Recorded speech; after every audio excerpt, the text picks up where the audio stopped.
இந்தா, முதல் ராத்திரியில சம்பிரதாயத்தை விட்டுறக்கூடாது. எங்களோட ஃபர்ஸ்ட் நைட்ல பாலே இல்ல. யாருக்கும் இங்க ஞாபகமே இல்லையா.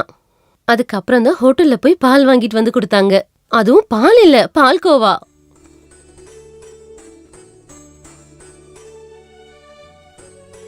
வழக்கமா நாத்தனார் தான் இதெல்லாம் பண்ணுவாங்க. இங்கேயும் ஒருத்தவங்க இருக்காங்களே, அவங்கள பத்தி பேசாம இருக்கிறது தான் நல்லது. அம்மாவை விட பொண்ணுதான் மோசம். 2 பேருக்கும் சண்டை போறதுக்கு காரணமே வேண்டாம். நீ போமா. கொஞ்சம் நில்லு. இந்த சடங்கெல்லாம் பண்ண வேண்டிய உரிமை நாத்தனாருக்கு தான் இருக்கு. உன்னை யாரு குடுக்க சொன்னா? ஓஹோ, அதுக்கு நீ இங்க இருக்கணும்ல. நீ எங்க போன?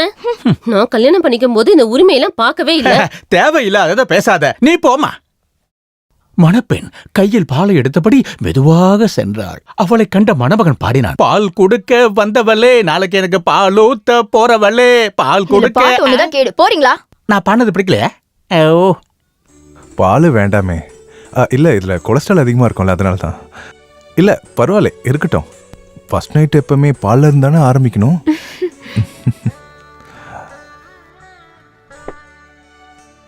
இங்க உட்காரலாமே. உட்காரு.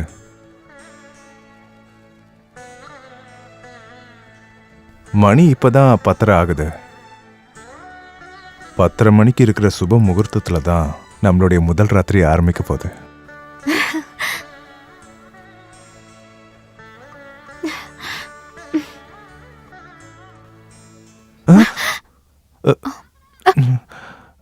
அம்மா கூப்பிடுறாங்க, இப்ப வந்துடுறேன். கூப்பிடுறதுக்கு நேரம் காலன்றது இல்ல. என்னம்மா? 9 மணி ஆகிறதுக்குள்ள கதவு பூட்டிக்கிட்டியா? வந்து பந்தல் போட்டவங்களுக்கு காசை கொடு. வாடா. இந்த பக்கம்.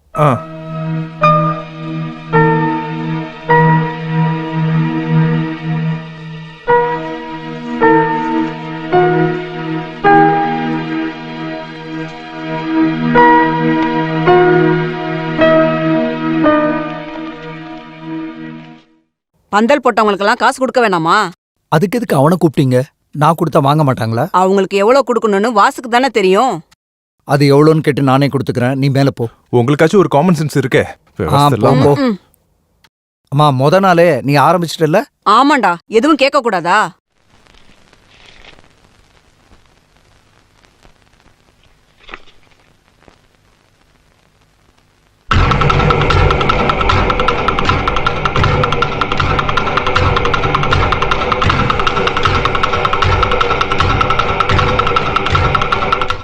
கோச்சிக்கிட்டியா?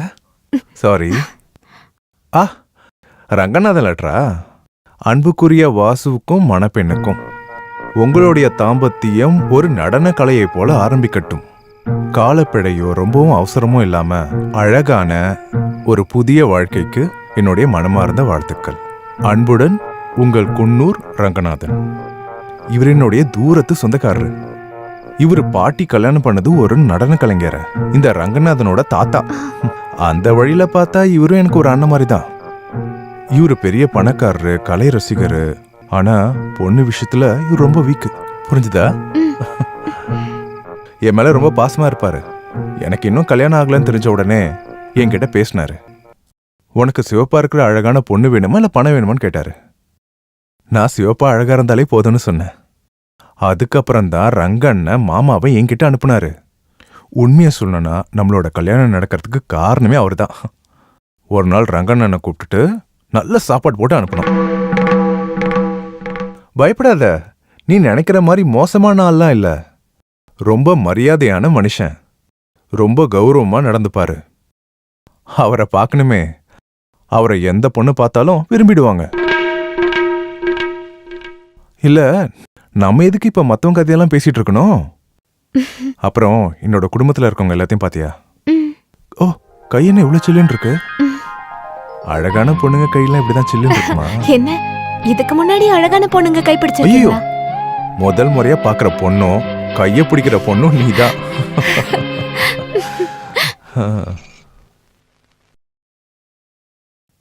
ஆஹா, காலையிலே குளிச்சு ரெடி ஆயிட்டீங்களா?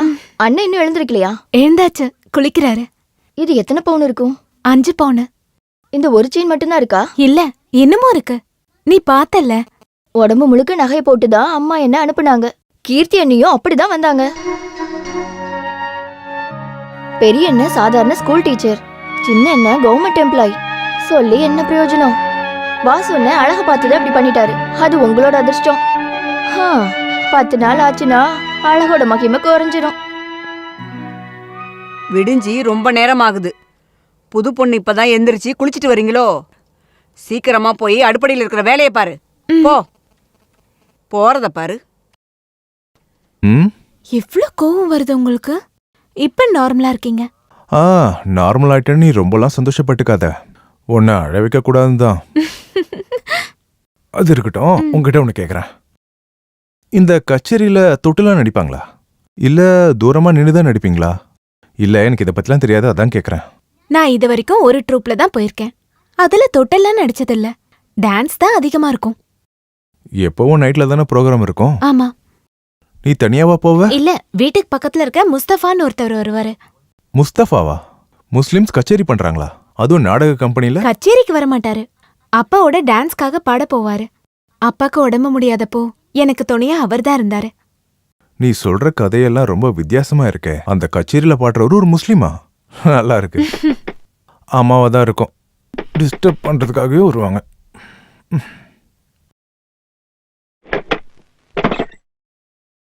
என்ன மச்சான், என்ன வேணும்?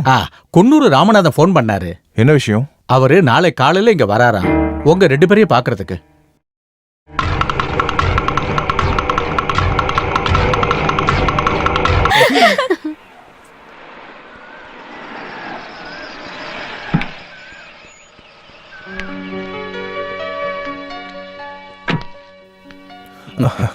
வாங்க.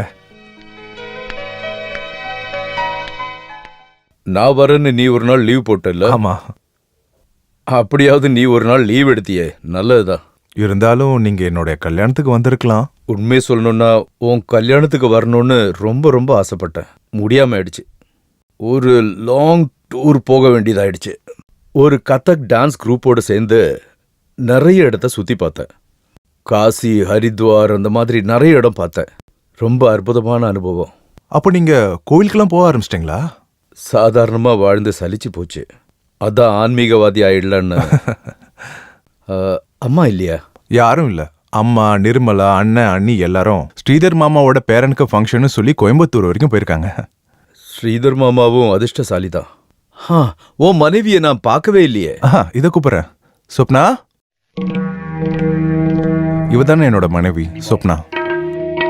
நான் சொல்லியிருக்கேன்லண்ணா, அவங்கதான் இவங்க. நைட்டு வர்றதுக்கு ரொம்ப லேட் ஆயிடுச்சு. இன்னைக்கு ஈவினிங் நான் சென்னை போறேன். கொஞ்ச நாள் கழிச்சு தான் திரும்ப வருவேன். அங்க இருக்கிற கலாஷேத்திரத்துல ப்ரோக்ராம் பேசியிருக்கேன். போறதுக்கு முன்னாடி உங்களை பார்த்துட்டு போலான்னு வந்தேன். நீங்க இப்போ நிறைய டிராவல் பண்றீங்க போல. நிறைய ஊருக்கு போய் சுத்தி பார்க்கறது பெரிய அனுபவம் இல்ல? இது ஒரு விதமான மன நிம்மதிக்கு தான், ஒரு அமைதிக்கான தேடல். ஊரெல்லாம் சுத்தி பார்த்தாச்சு, இனி காடுகளுக்கு தான் போகணும். நீங்க சாப்பிட்டு தான் போகணும். எங்க கல்யாண சாப்பாடு நீங்க சாப்பிடல, அதனால நீங்க இப்ப சாப்பிட்டு தான் போகணும். வேணா வாசு, நான் நிறைய இடத்துக்கு போக வேண்டி இருக்கு. அப்ப டீயாவது குடிங்க. நீ போய் வேண்டாம், நான் ஒன்றும் இங்கே வெளியாள் இல்லைல்ல. அப்புறம் எதுக்கு இந்த தேவையில்லாத ஃபார்மாலிட்டிஸ் எல்லாம்? இது என்னோட சின்ன அன்பளிப்பு. ஹரித்வார்ல வாங்கின குங்குமம். ஹரித்வார்ல இருக்கிற குங்குமத்தை போட்டுக்கிட்டா தீர்க்க சுமங்கலியா இருப்பாங்கன்ற நம்பிக்கை இருக்கு. இந்தம்மா வாங்கிக்கோ.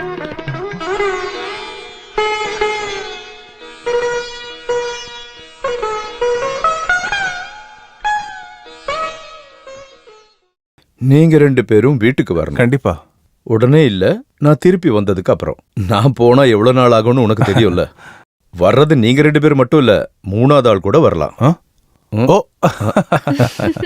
சரி வா.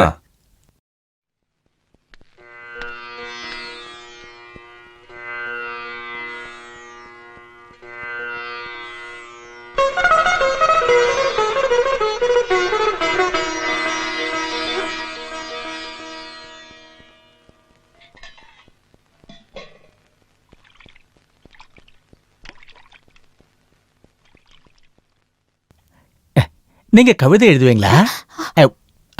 எழுத தெரியும், கவிதை எழுத தெரியாது.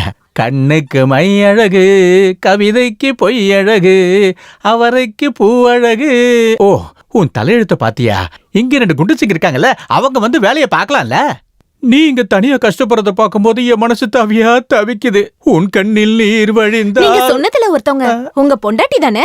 சொல்ல வேண்டியது தானே கிச்சன்ல போய் வேலை பாக்குறதுக்கு. உங்க விஷயத்த நினைக்கும் போதுதான் எனக்கு கஷ்டமா இருக்கு. என்ன கஷ்டம்? பாவம், புருஷன் சொல்றத பொண்டாட்டி கேக்கலனா அது என்ன வாழ்க்கை இல்ல?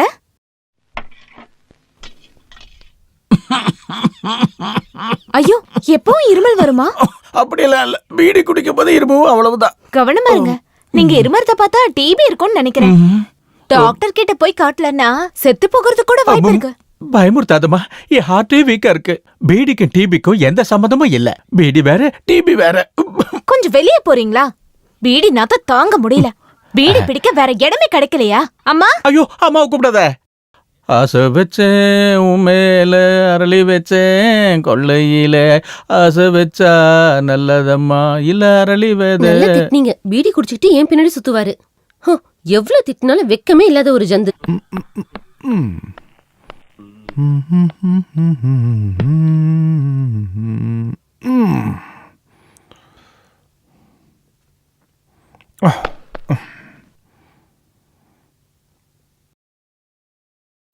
ஆஹா, நான் வர்றதுக்கு முன்னாடி நீ டீ போட்டியா?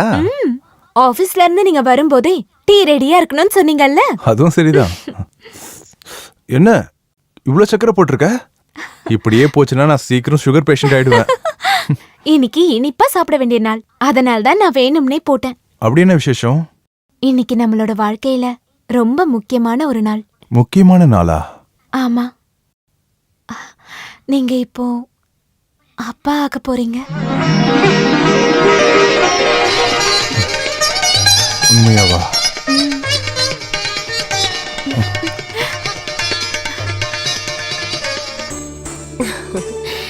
அந்த நெத்திய பாத்தீங்களா? வாசுதேவன் முகம் மாதிரியே இருக்கு. வாசு எங்க போயிருக்கான்? டீ வாங்க போயிருக்காரு. இப்ப யாருக்கு டீ வாங்க போயிருக்கான்? எனக்கு தெரிஞ்சு நமக்கு இல்ல. வா.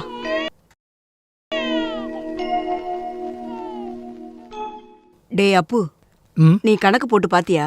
எந்த கணக்கு? டேய் முட்டாள், வாசுக்கு கல்யாணம் ஆகி இது 9வது மாசம்டா. ஆகஸ்ட் 4ஆம் தேதி தானே கல்யாணம் ஆச்சு. ஆகஸ்ட் மாசத்துலேருந்து இன்னைக்கு வரைக்கும் 9 மாசம் 2 நாள் தான் ஆயிருக்கு. நீ கணக்கு போட்டு பாரு. நீங்க சொல்றதும் கரெக்ட் தாமா. வெள்ளையா இருக்கிற பொண்ணுக்கு ஆசைப்பட்டா இந்த மாதிரி தான் நடக்கும். யாருக்காவது தெரிஞ்சதுன்னா குடும்பத்துக்கு தான்டா கெட்ட பேரு. ஏன் 9வது மாசம் யாரும் புள்ள பெக்கிறது இல்லையா? பெத்துப்பாங்க, ஆனா குழந்தையோட அப்பா வேற யாராவது இருக்கும். அந்த பச்சை புள்ளையோட முகத்தை பார்த்து அடையாளம் கண்டுபிடிக்கிறது நீ யாருடி? அப்பாவோ தாத்தாவோ அம்மாவோ பாட்டியோ மாமாவோ இப்படி யார் சாயல் வேணாலும் வரலாம். அது மட்டும் இல்ல, எல்லாருமே நீங்க சொல்ற மாதிரி 10 மாசத்துல குழந்தை பெத்துக்கிறவங்க இல்ல. 9 மாசம் ஆனாலும் முழுசா பிறக்கிற குழந்தைங்களும் உண்டு. ஒரு சந்தேகமா கேட்டா நீங்க ஏன் என் மேல கோவப்படுறீங்க? அம்மா சொன்னா ஏத்துக்கலாம், வயசாயிடுச்சு, புத்தி சுவாதியம் இல்லைன்னு மன்னிக்கலாம். கல்யாணம் ஆகி குழந்தை பெத்துக்க முடியாத உன்னால இல்லாத பொல்லாத கதையெல்லாம் சொல்லி அப்பாவி பொண்ணுகிட்ட சாபத்தை வாங்கிக்காத. வாசு இப்ப நிறைய பிரச்சனையில இருக்கான். இதையும் சொல்லி அவன் நிம்மதியை கெடுத்துறாதீங்க.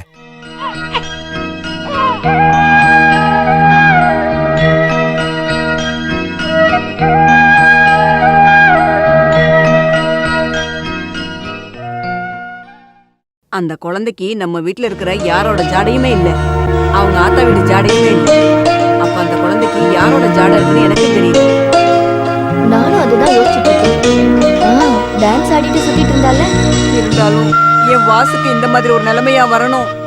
இப்படி பேசுறீங்களே, உங்களுக்கு வெக்கமா இல்ல? என் பொண்டாட்டி பெத்தெடுத்த குழந்தை என்னது நிரூபிக்க அவ கற்பூரத்தை அடிச்சு சத்தியம் பண்றதோ இல்ல சீதை மாதிரி நெருப்புல இறங்கி நிரூபிக்கணும்னு அவசியமே இல்ல. இங்க பாருடி, அது என்னோட குழந்தைன்னு என்னால மட்டும்தான் உறுதியா சொல்ல முடியும். அது இவ்ளோ உறுதியா உங்களால எப்படி சொல்ல முடியும்? அத பச்சையா உன்கிட்ட சொல்லணுமா என்ன? நீயும் கல்யாணம் ஆயிதானே ஒருத்தங்கிட்ட வாழ்ந்துட்டு இருக்க. நீ வெர்ஜின் உன் புருஷனுக்கு எப்படி ப்ரூவ் பண்ண? நிறுத்துடா. சொந்த தங்கச்சிக்கிட்டே எந்த மாதிரி எல்லாம் பேசுறான் பாரு. இவளும் இவ புருஷனும் பண்றது எல்லாமே சரி. என்ன நம்பி வேற ஒரு வீட்ல இருந்து வந்து வாழ்ந்துட்டு இருக்கா. அவ பண்ண மட்டும் தப்பு. சொந்த பையனோட பொண்டாட்டி தப்பானவ அப்படி நீங்க எல்லாருமே பேசுவீங்க. அதை நான் கேட்டுட்டு இருக்கணுமா என்ன? ஒரு பையன் கல்யாணம் பண்ணிட்டா மட்டும் போதும், அண்ணில இருந்து வீட்டுல இருக்கவங்க எல்லாருக்கும் எதிரிதான். என் முன்னாடி ஒரு வார்த்தை கூட எதிர்த்து பேச மாட்டான். இவனை வசியம் பண்ணி அவன் பக்கம் இழுத்துக்கிட்டா.